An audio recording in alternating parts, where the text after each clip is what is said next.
Before heading to the video, if you haven't subscribed the channel, do subscribe it and don't forget to click the bell icon for the latest update notification. If you like the video, do like, comment and share. Stay tuned with learnbay.co. Happy learning! So I'll start descriptive statistics. So descriptive statistics are used by researchers to report on population and samples. In sociology, summary description of measurements taken about a group of people. By summarizing information, descriptive statistics speed up, simplify comprehensions of a group of characteristics. So in simple terms, layman terms, we have multiple types of statistics available. One is descriptive, another one is inferential. So inferential we will be studying this week only, probably after 1 or 2 days. So descriptive statistics is the first part. Descriptive statistics, as per the name, the statistics branch of statistics which give you the description about the data, so which can describe your data in simple terminologies. All those parts comes into descriptive statistics. So one of the example of descriptive statistics is basically your box plot and your 5 number summary. So 5 number summary as well as box plot, both are the kind of statistics methods which are giving you the description about your data. It is giving you the minimum value, maximum value, mean value, 25th percentile value, 75th percentile value. So it's kind of a description of your whole data set. It gives you into those 5 numbers, or via the visualization it shows you the distribution of your data. So that kind of statistics which are available into the analytics area comes under descriptive statistics. So descriptive statistics is not only box plots or anything, it can be anything: line charts, pie charts, your proportions, your bar charts, anything can be called as a descriptive statistic, which is getting used for giving the description about your data. So now this one slide I have added for explaining about the inferential statistics. Now inferential statistics is another part, branch of statistics which deals with the inference of data. So there are two things: sample and population. So simply I'll tell you what is population and what is sample. So generally what happens, for example, suppose on our class, suppose in my class 100 students are there. Now I want to, so these 100 students are population. Now I want to do a survey, or I want to do a study where I want to see, like, okay, what is the average salary of the class. So now my uh, population doesn't mean always whole world population or whole India's population. Population means the area of interest where you want to run your survey. So for me, I want to run the survey on my class, so class will become the population. Now what I want to do, I want to do the analysis, but the problem is, see, I don't have money, I don't have time, and I have some other aspects where I will not be able to run the survey on the whole class because of the resource crunch and all. So what I'll do, I'll collect a sample out of this population. That sample will be probably, I'll take some 10 people out of 100, and these 10 people I will ask, okay, what is your salary? Now probably I got the average salary of these 10 people as 5 lakh rupees. I will say that 5 lakh is the salary for the whole population. So now this kind of things we do into inferential statistics. So inferential statistics, by the name itself, inferring. So inferring means you take a sample out of a population, you do the calculation for the sample, and via the sample you are trying to infer the truth about the population. So these kind of statistical methods are called as inferential statistics method, which we will be seeing into the upcoming classes. Here just one slide I have added for your reference purpose. Now another thing is normal distribution. Okay, so this normal distribution we all have seen into our class, school times and all that, but we will try to understand what this normal distribution says and what it indicates about. So basically the definition for your normal distribution is, it is a bell curve graph. Now what it says, 68% of the data, or I'll probably go on to the paint part and I'll try to explain. Okay, so what happens into this, So what does it says? So normal distribution looks like this. Okay, and I can say this is mu, this is sigma. Sigma is nothing but your standard deviation. This is 2 sigma, this is minus 2 sigma, and so on, as you will be keep on going, so on. So now what it says, uh, first point, you can also note it down into your notebook or copies. It's a bell curved graph. Okay, it shows the distribution. Now what it says, another definition is that 68% of the data lies between -1 sigma to +1 sigma. So 68% of the data in a bell curve or in a normal distribution data lies between minus sigma to plus sigma. Okay, now third definition for the same thing, 95% of the data lies between -2 sigma to +2 sigma. So 95% data lies between -2 sigma to +2 sigma. Okay, now after 95%, how much is the remaining part? 2.5 this side, 2.5 this side, 5% of the data. Now 5% of the data represents the outlier. Okay, represents outliers. Okay, now this is a description and definition of your normal distribution. Now I'll try to give you an example, and I'll try to make you understand what it actually means, 68%, 95%.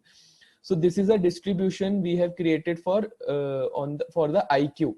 So whole world we have taken as a population, and we are trying to find the average IQ of the whole world. Now what happens, if generally if you will research about the IQ levels, so the average human being is having the IQ around 100. Okay, it's around 90 to 110 is the range where you will get most of the people IQ as 100. So now if you will see here, and as you will be keep on going far away, there are people who are having IQ more than 145 also. So 150 is the last, you will not get more than 150. And there are people whose IQ is less than 55 also.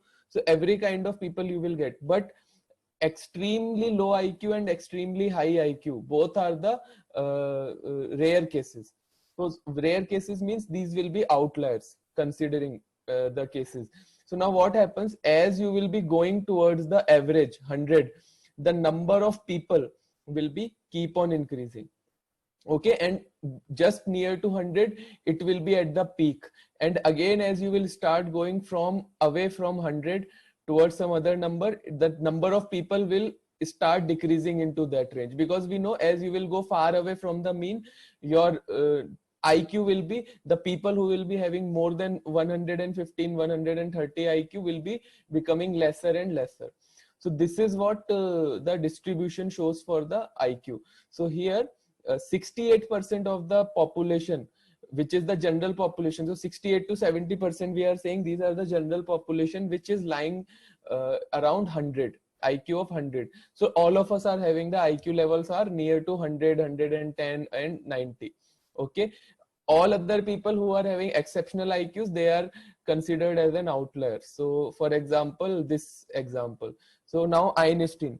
So Einstein is basically the IQ, having the IQ level more than 145. Okay, so he is an outlier. Because why he's an outlier? Because suppose now today, why these kind of studies are important, distribution is important. See, today if I want to develop some methodology for teaching purpose, I will be developing a teaching purpose by taking care that this 68% or 95% of the people in the world. I'll not consider Einstein for that education method delivery. So these places, these kind of graphs are very much important. Okay, so this thing about this graph is clear to everyone? Any questions? No, sir, it's clear. Okay. Now, next part for the same graph, I'm just mapping it. One thing I will show you. So, are you seeing any similarities between normal distribution and box plot? This is the question for you guys. Is there any similarity you see between normal distribution and a box plot after studying about it? Yeah, we also see, I mean, there are a lot of similarities over here. We have mean over here, and over there also we have mean, and outliers are found both in both the places. Okay.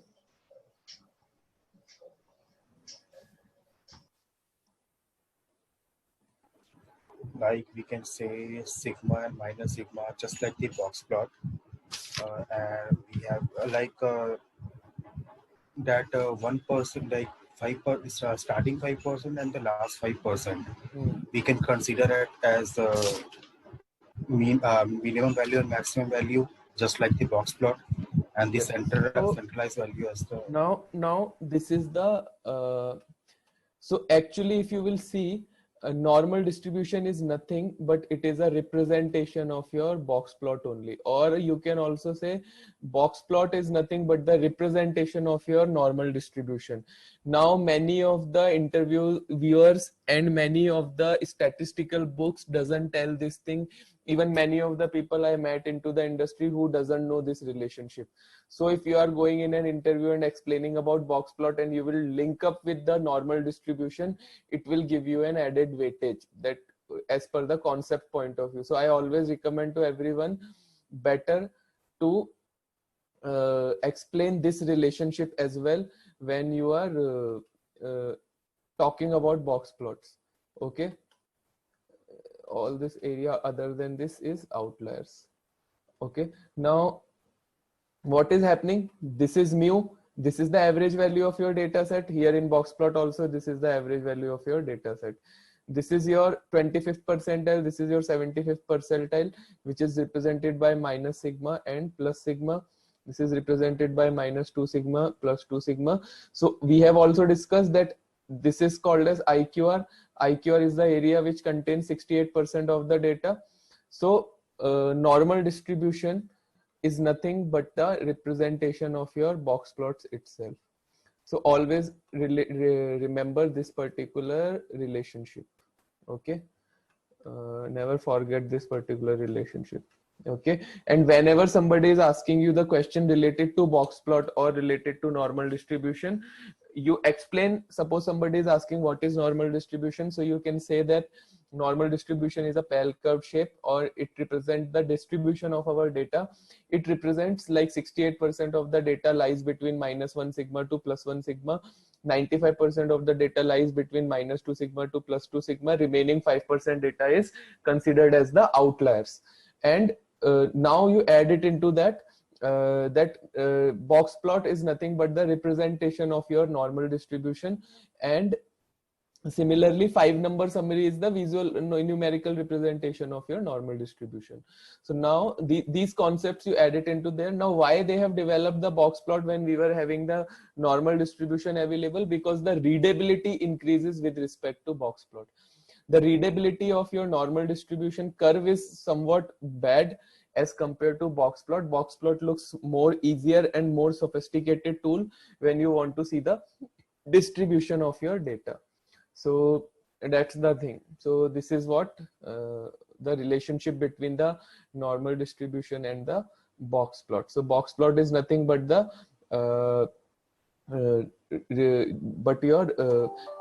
representation of your normal distribution itself. So okay, so this is one thing. Now some examples we will see. So now which group is smarter? We have two groups available: class A IQ of 13 students, class B IQ of 13 students. So now I want to see, okay, which group is smarter out of this. So see this data. Can you tell by seeing this data which one is a smarter group, or do you know any technique by which you can identify which group is smarter? Some simple techniques.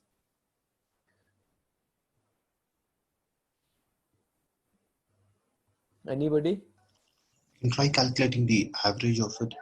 Perfect. So one way is basically if we will calculate the average of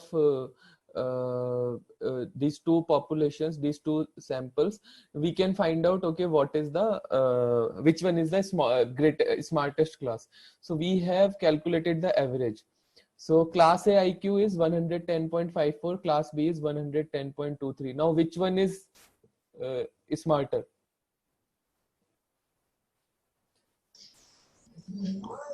Obviously, class A. Okay, now why I have taken this example, guys, remember always, we are discussing here statistics, not mathematics. Okay, mathematics is different, statistics is different. When I would have been talking about mathematics, yes, class A is smarter. But when I'm talking about statistics, then class A and class B both are equal. Make sense or not making sense? Okay, so when you are taking the averages, when you are just doing the statistical analysis, then just 1 or 2 point difference, we never say it is different totally until unless there is a bigger margin associated with that. So basically, as of now, both of these classes are having statistically equal average. Okay, now if that is having statistically equal average, then what is another thing I can do? So another thing I can do is, okay, before going into that, types of descriptive statistics are organized data into tables and graphs. So we have tables, we have graphs, then we have central tendency and variation. So central tables and graphs, you already know, graphs are basically which you have studied into pandas, numpy, the type of graphs and tables we have available. Now data summarization, central tendency is nothing but your mean median mode. So central tendency means what is the central center value of your data, which can represent your whole data set, which we have discussed into the last class. Now variation. So variation is nothing but basically it is the these particular topics: range, interquartile range, variance, standard deviation. So variance is basically give you the how far away are the values from your mean value. Okay, so basically before going into variance, we will discuss about these topics: mean, median, mode, and this. So mean, all these definitions and formulas I have given, I will not discuss mean, median, mode. We have already discussed into last class. So I'll just go through it. I'll just ignore these. You can read it at your home when you are studying. So these are just, I have shown you how mean can be calculated. And similarly, okay, mean can be badly affected by outliers. We have discussed already. Outliers can make the mean a bad measure of central tendency or common experience. We have already seen this and we know why it will be a bad measure, why we need to go with the median. Median also we have discussed how to calculate, what is the procedure to calculate median. So this is also not, I'm not discussing. You can read all definitions here for the mean, median, mode. Okay, last class was especially for the box plots. This you can take it up here. Now median is done. Mode also we have discussed. The most common data point will be called as mode. So here 109 is coming most of the time, so it will become a mode. Bimodal data is also possible. You can have more than one mode, two mode, and three mode into the data. So all these things you see it. Now these some comparisons I have given. When you are having a symmetric distribution, or I will say when you have exactly normally distributed data available, then in ideal condition mean, median, and mode should be equal. And but what happens in skewed data? So real time you will never be able, never ever be getting the normal, perfect normal distribution. You will be always getting this particular things, what we call it as skewed data. So in skewed data, your mean, median, and mode will be always differing because of the outlier thing. So that's the case. This case you remember. So because we see all the statistical algorithm, all the machine learning algorithms are based on the assumption of the normal distribution. But as you will never be getting the exact perfectly normally distributed data in your data science domain, we are never getting 100% accuracies. Always, that is why the accuracies will be somewhat lesser than the actual one. So this is about the mean, median, mode. And now second part is variation. So variation, we have one thing called as range, which we have again discussed. We have discussed into the last class. Now in the detailed, I have shown you here. So range is the spread or the distance between the lowest and the highest value of a data set. So basically, the minimum and maximum value will give you the range. So what is the range of class A, class B? You can find out minimum and maximum value. Just subtract it. You will get the range of the data. Similarly, interquartile range we have discussed. Interquartile ranges are nothing but that 68% box, which will tell you the data available into the interquartile range, which is basically 68% of the data. Okay. So now new thing which is coming is variance. So variance is a measure of spread of the recorded values on a variable, a measure of dispersion. The larger the variance, the further the individual cases are from the mean. The smaller the variance, the closer the individual scores are to the mean. So what happens when your variance will be larger? Your bell will become fatter. When your variance is smaller, your bell will become smaller. I'll just simply give you a simple example how you can visualize variance, what it actually is. So basically, I'll show you two data sets, 5, 5, 5. Suppose this is a data set. Here the variance is equal to 0. Okay. Suppose I have another data set, 5, 10, 15, 20, 25. Now here you will get the some value of variance, which we have to calculate. Probably I will say, for example, here as of now 5. So here some variance is available into your data. So when for first data set, when you will try to plot the normal distribution, it will look like this. It will look like this because there is zero variance. Okay, zero variance. This also I have shown you for the showing purpose only. But here probably for the next data set, probably you will get some value. You have here average will be 5, and most of the values which you are seeing will be near to are exactly 5. But in this case, you will get the data and you have to calculate the average. Probably average will be 15, then you have 10, and then you have 5, then you have 20, 25. So this is basically the representation of variance. Okay. So basically a measure of the spread of the recorded values on a variable, a measure of dispersion. So larger the variance, the further the individual cases from the mean. Smaller the variance, the closer the individual scores from the mean. So this is about variance. So variance is a complex number that needs to be complex to calculate. But how you can calculate the variance? Yi minus y bar. So basically yi minus y bar is nothing but yi is your observation and y bar is basically the average available into your data. So if the average person's car cost is $20,000, my deviation from the mean is $14,000. So basically this deviation which is being given to you is called as variance. Now one example I will take for the same class. Now the deviation of 102 from 110.54. Okay, so suppose this is your class, the same data set where we have calculated the average IQ. Now in this class, if you want to calculate the variance, now there is a formula. This formula is represented by yi minus y bar whole square. Now what we do into this formula when you will do for the whole class more than one number, then the name of variance will be converted to sum of squares. Sum of square is equal to summation of yi minus y bar whole square. So how you can calculate the sum of squares? Calculate the average of that particular class. So average is 110.54, which we have already calculated. Now 102 minus 110.54 whole square plus 115 minus 110.54, and so on. For the each and every value you have to subtract the average value and do the squaring of it, and finally you will get one number. So this number represents the variance into your data set. Now similarly you calculate for class B as well. And class B, okay, I have not calculated. So calculate similarly for class B as well. Now check whichever class is having the highest variance. whichever class is having the lowest variance, that is the smallest class.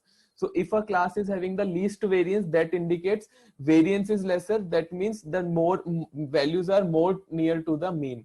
So that means this class is performing well. So sometimes whenever you are getting the situations when average values are same and you are not able to statistically define, okay, which should be the output here, what should be my output here, it should be class A or class B, then you have to go next with the variance or standard deviation. So variance we have discussed about here. Okay, now before I will go into next part, now one more thing, I will come into these topics, just give me 2 minutes. Now variance is represented by sigma square. Okay, so I'll just show you. So variance is basically represented by sigma square, and now standard deviation is represented by sigma. So standard deviation is nothing but it is the under root of variance. So it will basically convert sigma square under root to sigma. So standard deviation is represented by sigma, and variance is represented by sigma square. So these are the representations of this particular thing. Now in standard deviation is nothing but summation of yi minus y bar whole square under root. Now what happens, you are seeing divided by n minus 1. So I told you right now, just now, the concept of population and sample. So whenever you are doing it for the population, this is a representation purpose. When you are calculating the variance for the population, suppose summation yi minus y bar whole square. Suppose if I am calculating it for sample, this variance, then I have to mention here n minus 1. Suppose if I am calculating this for population, then I have to do yi minus y bar whole square divided by n. Oh, sorry, capital N. So capital N represent the number of total observations available into your data set. Suppose here I have 5 observations.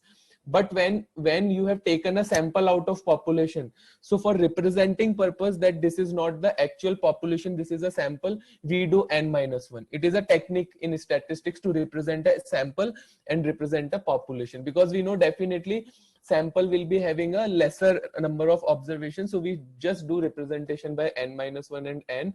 More details about this n minus 1 and this n you will understand into the inferential statistics class. So here it is giving you divided by n for population, divided by n minus 1 for variance. So this is what called about variance. Now both variance and standard deviation give you the are the same thing. They both will give you the how far the data is spread from your mean. Spread they will talk about, dispersion in your data. So now there is an assignment for you, what difference between variance and standard deviation, which you have to complete by this week, and we will come back and we will discuss. Now both are same, both are formulas I have explained you. Now one more difference I am giving you. Variance are basically when you are having units associated. Standard deviation means when your data doesn't have the units associated. So this is the difference between variance and standard deviation. So you have to go and research out and come with the differences between variance and standard deviation, and we will discuss it into the next class. So this is the difference between these two. And similarly, when you have calculated the variance, simply you can take the your under root of particular variance, and you will get the standard deviation. So standard deviation is also fatter the bell, lesser the bell, it will give you the same way standard deviation behave, how variance behave. So both are similar, but what I want you to do before I will go into this, I want you guys to come up with the difference, and we will discuss into the next class. So box plot, again we have discussed fully about box plot. So box plot I am not discussing. So this is all about the basic descriptive statistics for you. Okay, any questions guys till now? No, it's clear. And the assignment is we need to find out the difference between standard deviation and variance. And again we will discuss. So I want you first to go and research out, and then we will discuss it back. Okay. So it's not I will not discuss, but I want you to do some brainstorming onto that, and I'll discuss. So what I'm doing, so 8:30 I have meeting. I'm giving you a 15-minute break. I'm opening the codes for hands-on for descriptive statistics. So in the meantime, you can do that hands-on into the codes. You can open up your Jupyter notebooks, and I'll come back to you within 15 minutes back. Okay.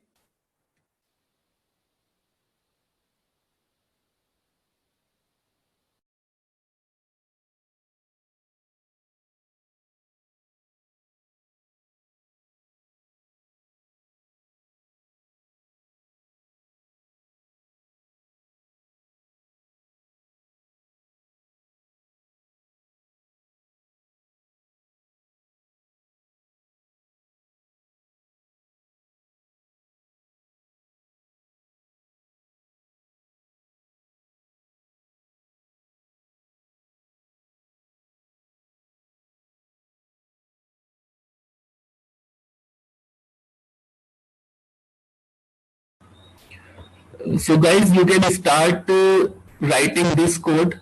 I'll just come back. Okay, and housedata.csv. Okay, I will share this file with you into the shared drive.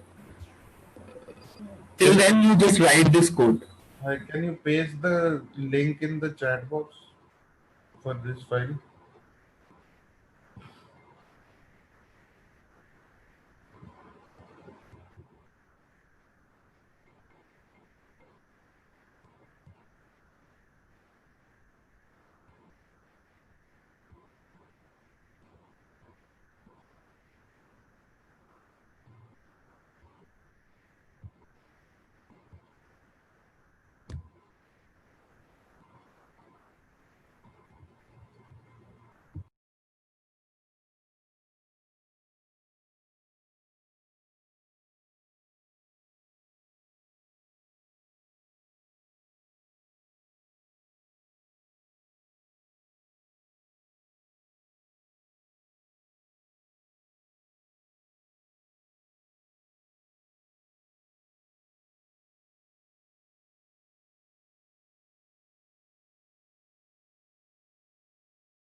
Hello, does he share file in Google Drive?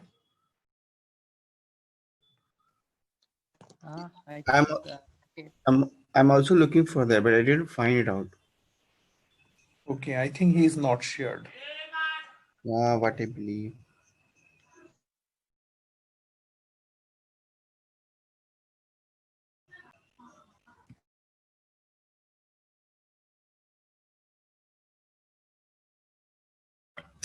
So now what we can do? Oh, okay, just pinging.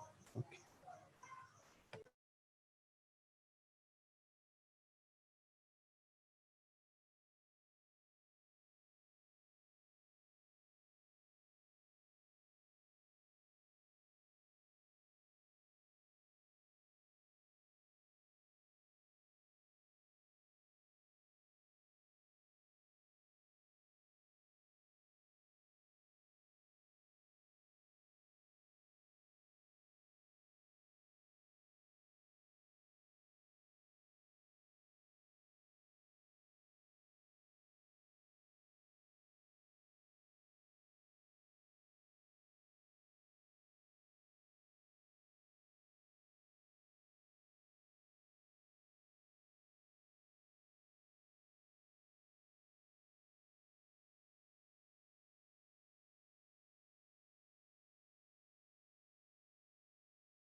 Yeah, hello everyone. Am I audible? Yes, you are audible. Suddenly these guys has kept an DSM here at 8:30, 15 minutes. So, okay, we'll come up with some solution. So, are you able to guys get the data? Housedata.csv? Yes. Yeah. So, Can you share the data on this chat chat, link? can we share the data on chat? Link. Can you share No, the link, link? I'm not having right permissions. But LearnBay has to provide the right permission for that. So you have to download it from web.whatsapp.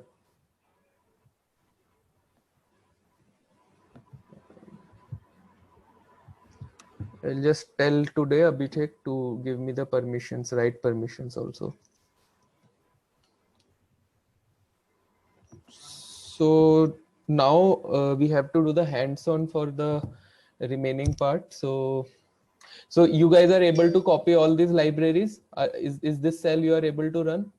First cell? Yeah, that's not a problem. Yes. So now copy this, read this data and let me know. And whatever path I have mentioned, it's a Ubuntu path. You have to mention your own path if you are using MacBook or some Windows. That path you have to give, check from the properties and give that path. Make sure what kind of slashes you are using, forward or backward. I think it's backward slashes in Windows, and run.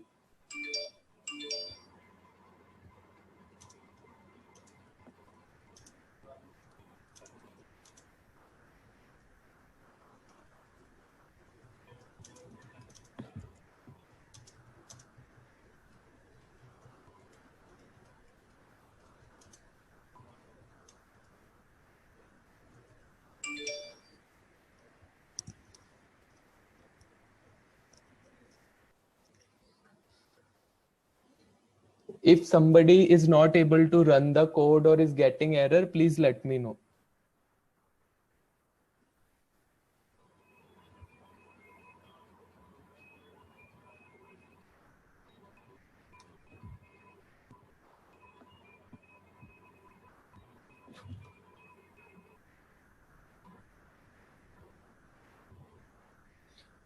And when you are calling these libraries, make sure that S and all these are capital, because few of the libraries are using capital letters, somewhere they are using small letters. So Python is case sensitive, so remember. So I'll explain you few libraries. Pandas, you know, matplotlib, you know. Now Seaborn. Seaborn is another library which is used for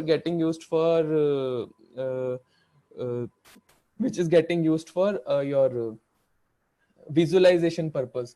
Now, interview question. What is the difference between matplotlib library and Seaborn library? Matplotlib library is used for two-dimensional visualization. Seaborn library is used for three-dimensional visualization.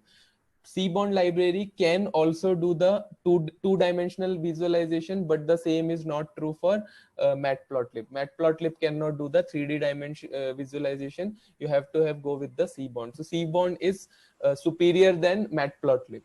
So we will see as we will go further. Stats. Okay, scipy.stats library. Basically, this library contains lot of functions related to your statistics, like normal distribution, box plots, your Z distributions, T distribution, which we will be seeing further. So this is a library which is having the statistical functions, already built up statistical function, mean, median, mode kind of thing. Standard scalar library, let's not discuss today. When the time will come, I'll discuss with you. SciPy import stats, again this is a library which contains statistical functions. So, and this warning is basically this import warning method, import dot filter warnings ignore. This is for ignoring the warning. If you will not write these two lines, then also your system will work. If you will write, then you will never get any warning into your notebook, that pink color warnings which are coming. So guys, are you able to run this much? Can I scroll it down? Yes. So Wait. okay, take your time. First day, just write it.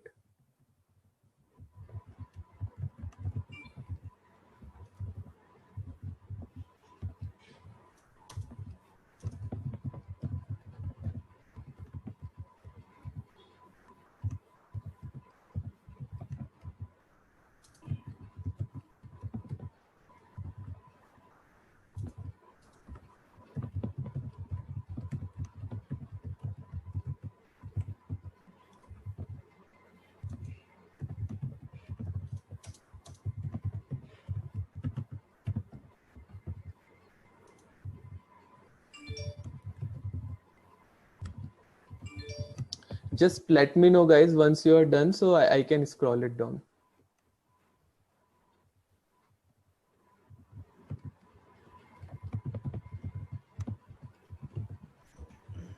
Hello, getting error for Unicode error. Unicode is caps code. Unicode here you are getting. Where you are, which line, for which line you are getting Unicode error? Can you ping me? For reading the file, it must Yes, be. reading the file. Reading Use different backslashes. Backslashes you have to check, because don't copy these backslash. You use this one. Or rather, what you can do, wherever your this IPython notebook is running, in the same folder you copy your housedata.csv, and then simply what you can do, in your present working directory, simply you write this syntax and just write like this, it will work. But then your the CSV should be into the present working directory. Okay. So for example, my code is running into statistics-python folder. So in the same folder, I need to copy my CSV file. Then I can directly give the path.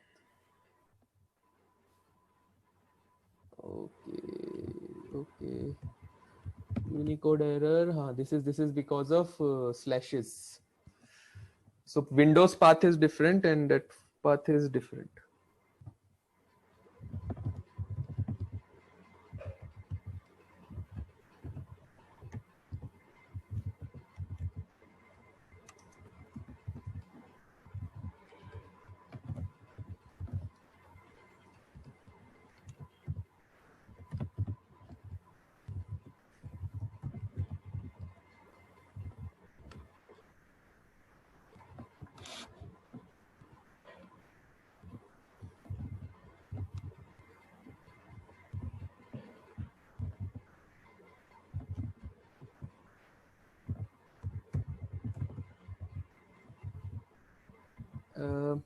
Able to run now?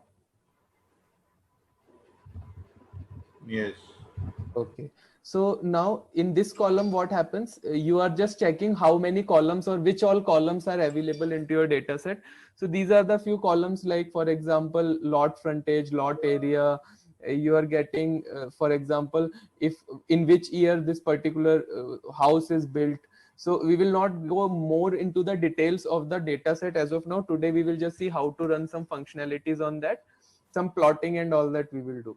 So we have something called as sales price. So let's analyze the sales price, how our sales price column looks like. So I'm plotting a 5-number summary, and then I want to see the distribution also of my sales price, how my sales price are distributed. So write this function and execute it. So my sales price are almost normally distributed. This is not a perfect normal distribution, but almost a normal distribution.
Able to run it, guys?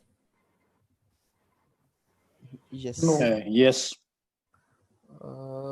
No, who told no?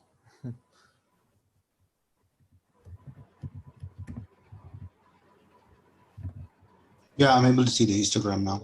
Okay, I'll just okay guys, so there is one more function called as skewness. Okay, so skewness function is basically the function which tell you how much your data is skewed. So basically here your numbers are doesn't give you much information, because by seeing the number we cannot identify how your skewness looks like. So better, whenever you want to see the skewness, just go with the dist plot function to see it, or box plot function to see it. But in a numerical format, if you want to see, then also you can see it. And kurtosis is again basically skewness will give you the skew, how much skewed is your distribution.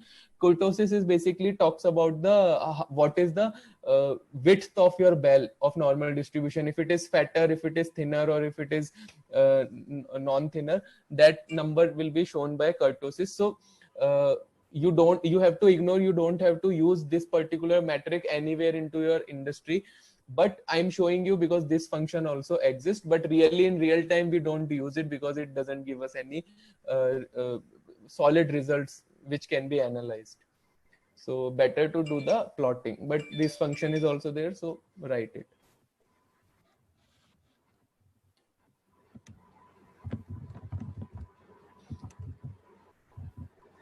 Utkarsh, Yes. hello. Yes. If there's no skewness, right? If let's say the data is normally distributed, Okay. then what could be the value of skewness? Is it 0 or 1? It should be 0. Okay. Okay. Okay. Yeah. But in real time you will never ever get skewness is equal to 0, because you will never ever get perfectly normally distributed data. Yes. There will be always something. See, this is also looks normal distribution, but if you will see here, there is some problem. Correct? It's not a perfect This normal is right distribution. skewed. Yeah. Right. It's, I'll not say right is skewed, but yes, little bit right skewness is there. It's not actually perfectly normally distributed. Okay. Okay. So real time in industry you will never get. So next one is scatter plots. So scatter plots are basically give you the relationship between the two variables. So basically when you have to analyze, okay, what is the effect of one variable onto another, we use basically scatter plots. So here I'm using this sale price and living area square feet. So living area square feet and with respect to sale price. So what we are doing, we are taking variable is equal to greater living area, data is equal to pd dot concat df train sale price. So sale price column from the data set, comma df train variable. So column, which column? Greater living area column, comma axis is equal to 1. So axis is equal to 1 means columns. 0 represent rows, 1 represent columns. And data dot plot dot scatter. So this is the syntax for scatter plot, and it will do the plotting for you. This y limit is nothing, but this is the limit. Okay, this y axis limit is how much you want to put. 0 to 8 lakhs I have kept it. So you can vary it as per your interest.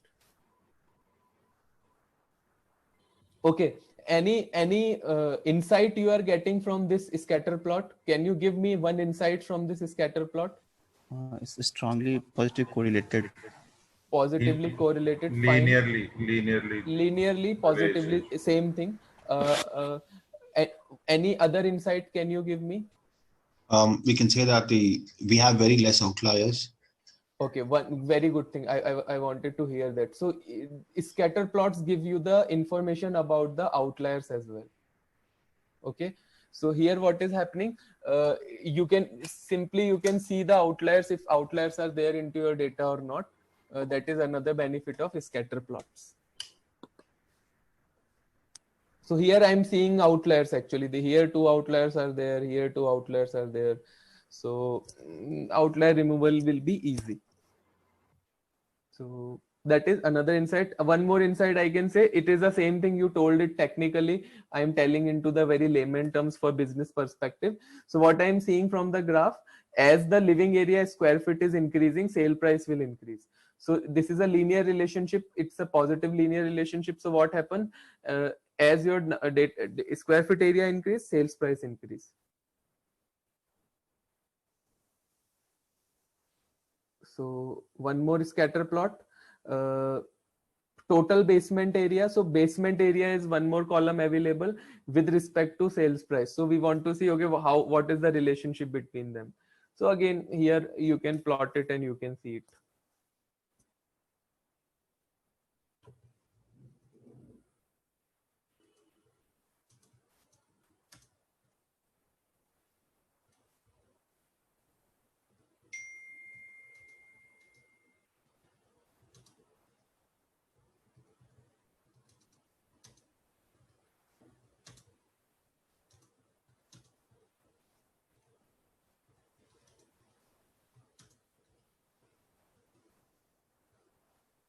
Hi, Utkarsh, Girish this side. One more Yes, question. Girish. Why we need this PD dot concatenate? We can PD directly plot what? PD dot concat is just you are creating the data frame. See, there are multiple ways to plot the scatter plot. Just to explain you this, show you this concat functionality, I have added this line. So you We will can be aware directly of plot as well. directly also plot it, but I wanted to show you, okay, you can create your own data frame by concat function, because sometimes they ask into interview what is concat function, what is merge function, what is the difference. So that's why.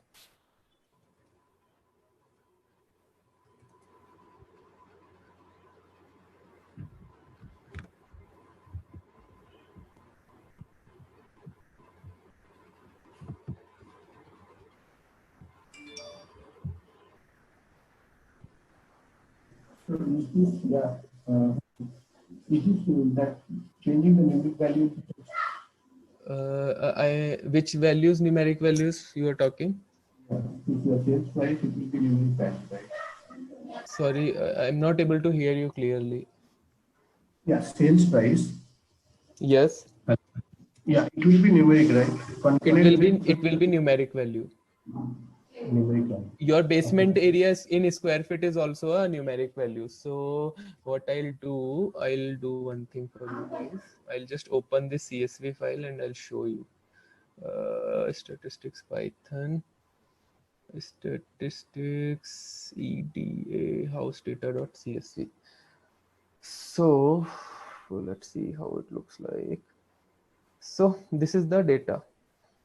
So we will see total basement area is where. So overall quality, year built, roof, exterior, second, exterior, basement area came. So this is your total basement area. So this is into square feet, 856, 1262. And similarly, we have something called should be there, sales price. We are a very big data set. Okay. This is the sales price. This is again a numerical value, 20 lakh dollars, 18 lakh dollars, 14 lakh dollars, like that. Okay.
Can I scroll it down, guys?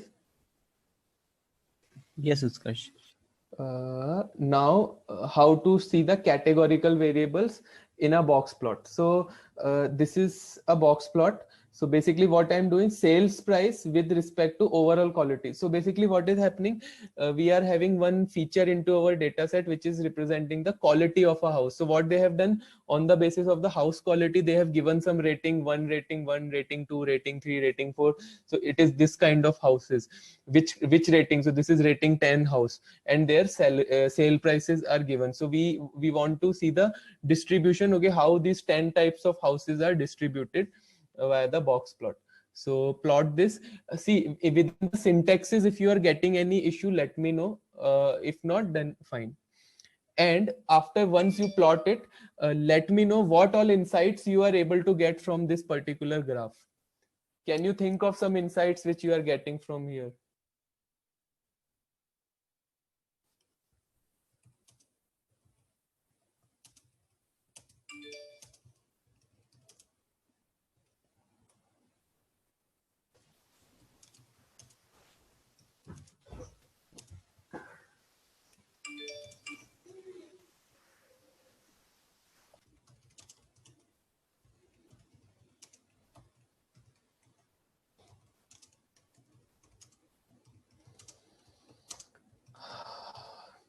Okay, guys, do you have anybody who can go to Hyderabad for analytics job opportunity?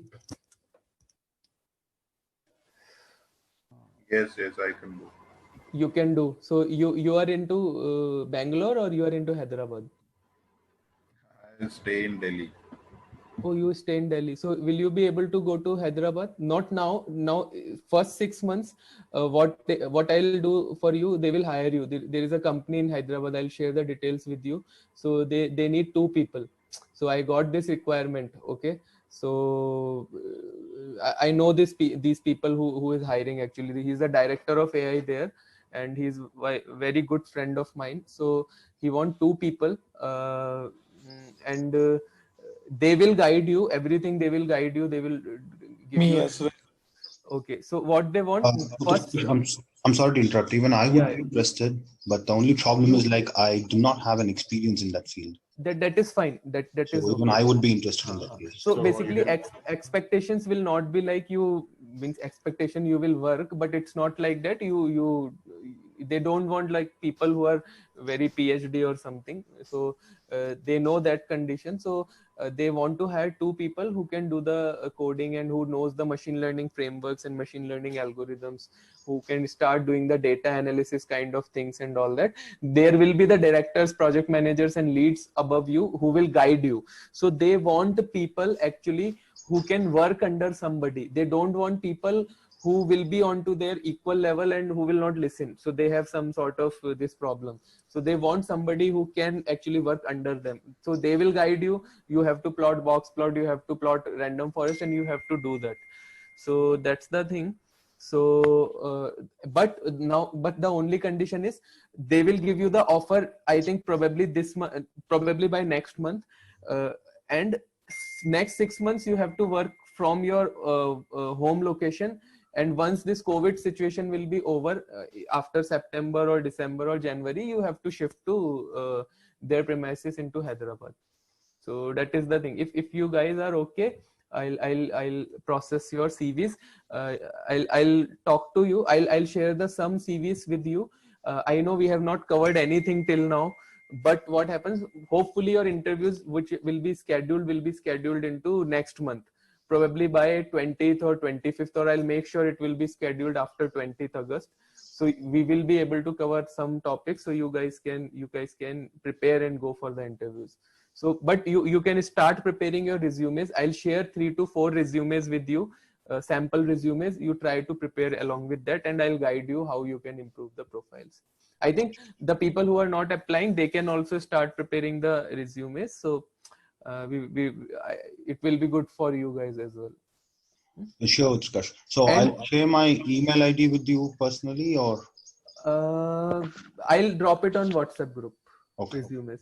And one more requirement I have for Bridge I2I in Pune. So is anyone there who wants to go to Pune? And the requirement is 7+ year experience, 6+ or 7+ year experience. Yes, yes. Girish, this side I have 7+ Okay. experience, and So I'm ready to relocate anywhere. okay, so then let's connect. We'll discuss. Hello, So Utkarsh. Surendra. I'm Daniel, and I would be okay with Hyderabad moment. Okay, fine. So you are staying into Bangalore or Yeah, I'm outside staying in Bangalore. Yeah. Bangalore? Okay. Hi, Utkarsh. Hello, I'm Utkarsh. Surendra. Anirudh this side. Yes. I'm yes. also interested for this hiring Sure. for Hyderabad. Okay, so let me know to you guys ping me personally and share your resumes. We will segregate and we will share as per the requirements there. So for example, Bridge I2I, they especially want 6+ year. So you share your profiles, because see, these requirements are keep on coming to me from Unisys, Accenture, and all the companies. So lot of my previous students from LearnBay are hiring, and they used to send requirements. So I will be having the resumes. I'll be able to segregate and I'll be able to share. We'll do. Hello, Utkarsh. Surendra here. Yes, Surendra. Yeah, actually, my native is Hyderabad. If that position is open, I will be able to go Perfect. there. Then if it is in Hyderabad, then I'll preferably you go. But share But your resumes. okay, currently I'm in Bangalore for job profile. But if it is opportunity in Hyderabad, then I will be interested there. Sure. I'll share the resumes with my director. He will do the segregation, and whoever he will be choosing, I'll just inform you guys. Okay. Okay, thanks. And don't worry about that thing. I'm keep on getting the referrals and all that. So I'll here or there I'll refer you guys. Don't worry. Even in my Morgan Stanley, they will be setting up a new team, because we have removed all the vendors from Capgemini and Persistent, and now we need people. Hopefully by August ending, they will open hiring. So I'll try to hire few people there. So we'll see how things goes. Still hiring is going on, Utkarsh. Hiring is going on. I got a offer from, I'm waiting for an offer, all the rounds completed, for a project manager position with Bridge I2I. So Bridge I2I, this recruiter, he wants me to if he was asking me if I can give him some profile for Pune. So that's why I asked you. So I will not be joining in Bridge I2I definitely because of some issues. Because my profile is very bad in the sense in 5-6 years or 7 years of tenure, I have changed lot of companies, and last 3 companies I changed. I never stayed into any companies more than 10 or 11 months. So TCS I stayed for 10 months, then Cloud9 I stayed for 11 months, and now in this Morgan Stanley I have just completed 1.5 years. So I want to complete some 2 years or 3 years or 2.5 years at least into Morgan Stanley before leaving this place. So I'll not be leaving now. Because it shows the destability into your profile. So that's why. But yeah, I can refer the people wherever requirements are coming to me. There is one more company, Sopra Steria. It's a consulting firm, but the problem with them is they don't hire for permanent position. They hire for contract position. So if somebody who is in search of job, who is in need of job, who is not having any job as of now, they can connect with me. Probably I'll share the number of recruiter and their email ID. You directly call them tomorrow morning and take my name and tell them like, okay, I want to join. But strictly it is for the people who are not having any job, because it is not a safe job, because it is on contract basis. So if you want to go, somebody, like, they can connect with me personally. So you can share your number. My number is on WhatsApp, right? Your name is not popping up in. Okay, I'll ping my number. I'll ping my number on chat. Probably from chat you guys can take. Utkarsh, I have a question related to hello. Yes, tell me. Yeah. So I just speaking about like Morgan Stanley, right? It's a finance company, right? It's a investment banking. Okay. So like they obviously look for the person who is in that particular field, right? I mean, preferably yes. In that domain. Preferably yes. But I'll tell you. So my first company was Wipro, where I was working into consumer electronics. Then my second company was TCS, where I worked into manufacturing domain. Okay, Boeing, Rolls-Royce, these kind of clients. Then third company was Cloud9, where I worked for retail. So retail means I was working for Dubai Duty Free, Kohl's, and Nike, Adidas, these kind of companies. And now my fourth company is Morgan Stanley, where I'm working for an investment bank. So probably, if you will ask me, I will always say domain usually doesn't matter in case of data science. It's finally the data. If it is from retail or banking, doesn't matter. So So you mean to say like we just have to have basic knowledge of finance, like yeah. So just even basic knowledge is also not required. But yeah, if you know, that is definitely an add-on if you will go into any company. Because yes, even it's not true about finance. Even if you will go for Walmart, Amazon, they prefer the candidates who are from retail background. But okay. that doesn't mean they will not hire you, but they prefer. Definitely. Okay. And Morgan Stanley, do you guys use ARIMA models, the time series prediction? We do a lot of things. So we do fraud prediction, fraud analytics. We do risk analytics. We do stock market predictions. We do lending analytics. So lending analytics, basically home loans, credit cards, all these kind of things. We do global asset management via your this thing NLP and all that. So lot of things these people does. So we do a lot. ARIMA model also we use. Lot of statistical models we use there. Okay, so ARIMA is basically time series model, but we use ANOVA itself. We use ANOVA, which you have to also study. So lot of things we use actually here.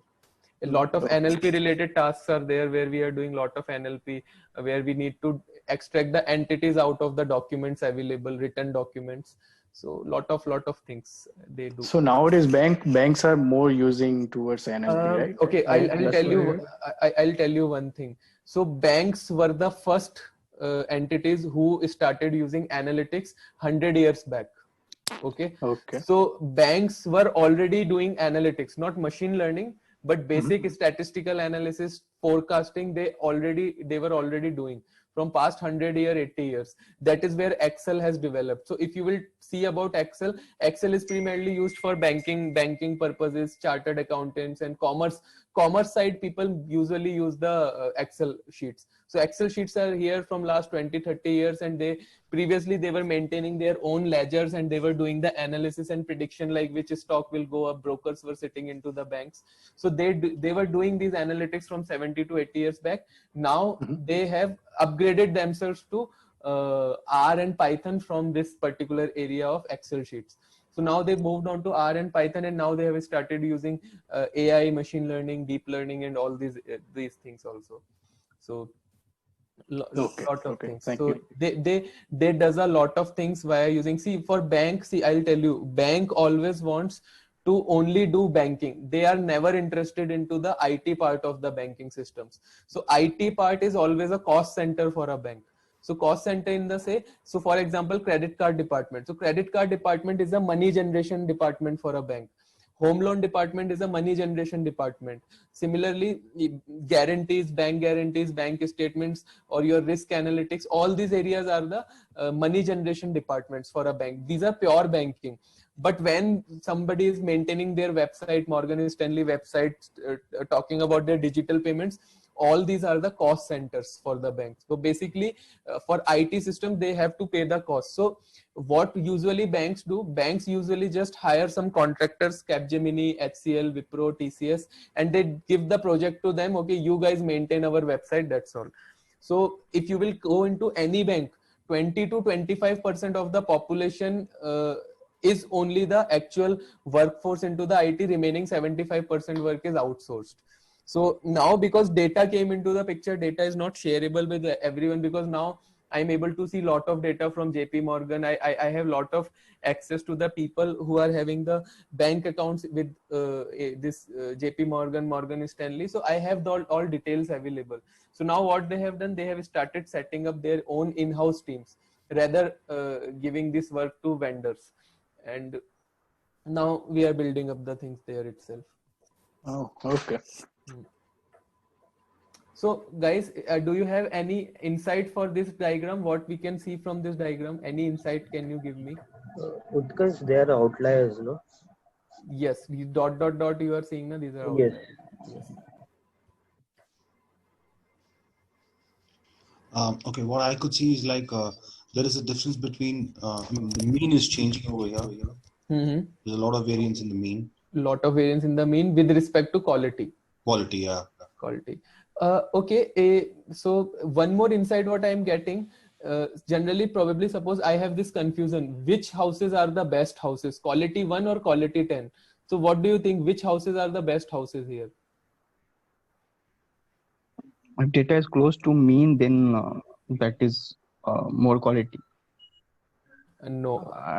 No, No, it is very complicated you went into. So simply I'll just say what I'm seeing, the quality 10 houses are actually having the higher sale prices as compared to quality 1.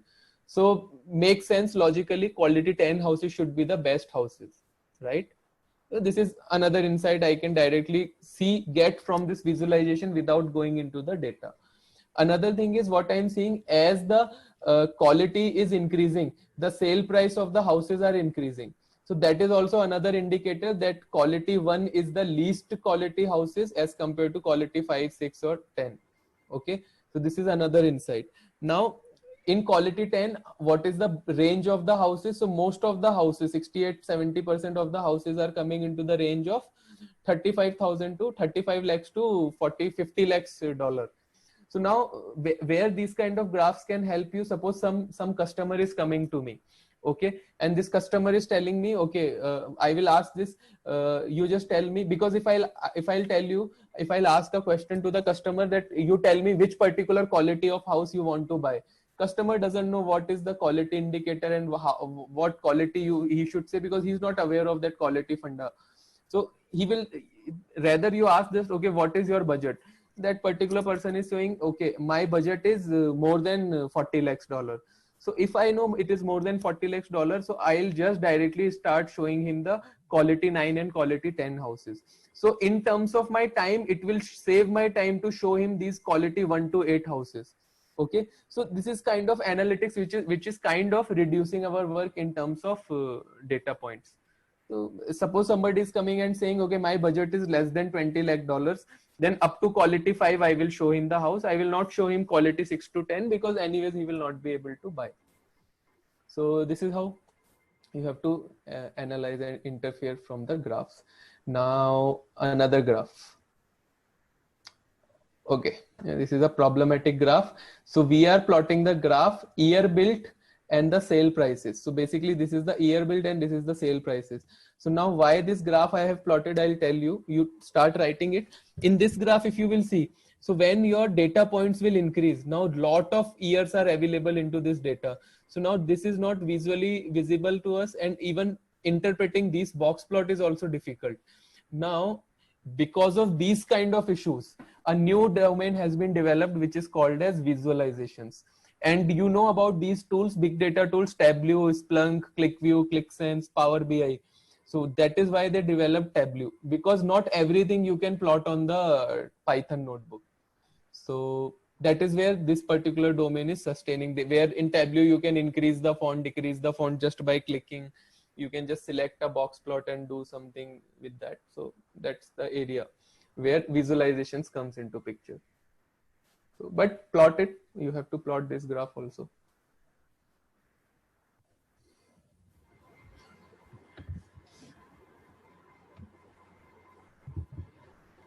Oh, hi, Utkarsh. Yes.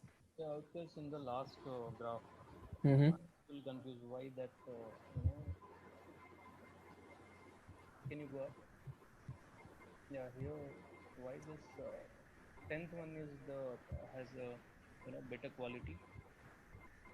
Because the sale prices are higher for this quality of houses as compared to others, right? Yeah, sale price is high for this. Right, so that is why I am predicting that, okay, sales prices are higher for quality 10 houses. That means yes, they are better quality. That is the assumption from the data which we are seeing, visualizations which we are seeing.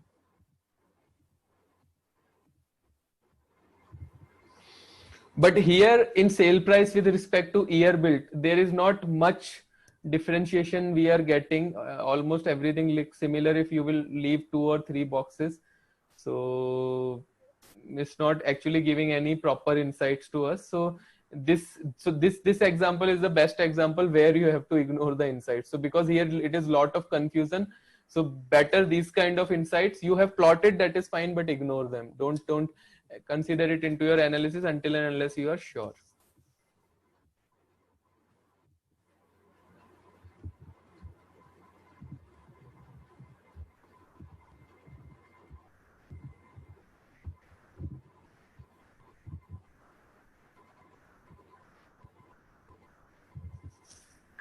Utkarsh, for example, for this visualization, we are not getting anything. I mean, right? So, Sorry. should we keep this feature? Should we keep this in feature? this particular visualization? Yeah. See, this is an analysis. Now you have to keep this feature because you have done the analysis, but you didn't get any insight out of it. So how you will be so sure without plotting it, like, okay, should I reject it or not?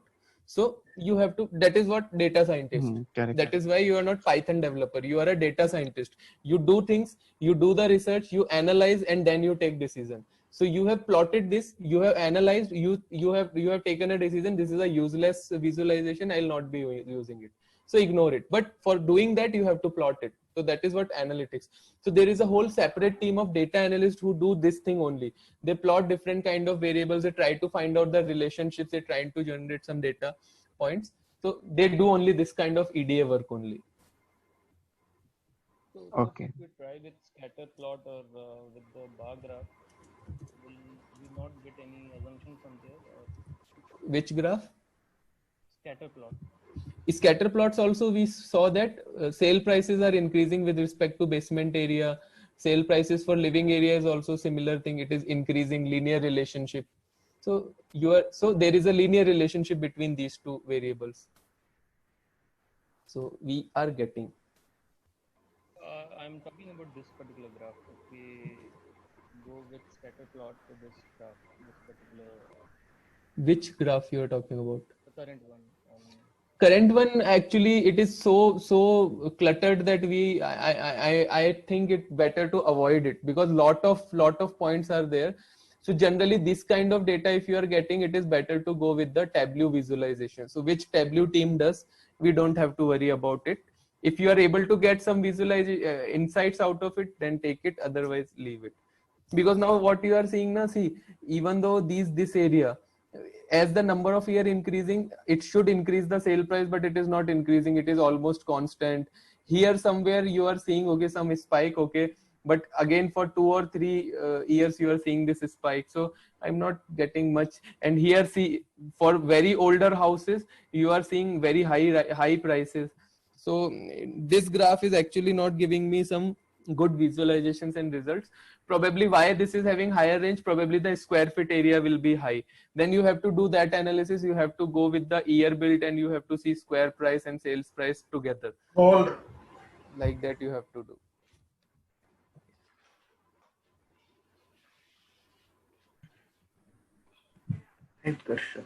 Yeah, Abhilash, yes. In every graph, we are actually trying to look in a pattern or in cycles. Right? Yes.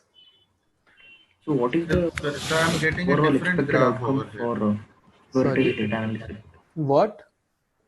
In the sense, what is the outcome of the exploratory data analysis? So see, there is no thumb rule for that. Okay. Because see, different data, different features, different columns will give you different results. Here we are just talking about the year built and overall quality. Probably there is some data set will come where you will get gender, male or female, how the male and female salaries are varying. Depends on data to data. You have to do the plotting between different variables, different permutation combinations you have to make, and you have to try to identify the features. You have to try to identify the insights out of this data. Like, okay, this is the pattern I'm seeing. I'm seeing, okay, as the year built is keep on increasing, sales price increases, quality of overall house increases, sales price increases. So all this analysis we are doing, which you have to do via plotting different kinds of plots. So exploratory data analysis itself meaning is you are exploring. Okay, you are doing the exploration. Beforehand, we don't know anything what will be hidden into the data. This is what you have to identify. So slowly, as we will go forward, move forward, you will start cultivating your brain into this direction, like how to see, what to do. Today, just syntactical building, I'm showing you how to syntax. We should see what is the, how you can plot it and all. So we are understanding the data and getting to know which columns are important for us. Which columns are non-important, okay, which columns are having missing values, which columns are correlated. Lot of things are there which we need to do.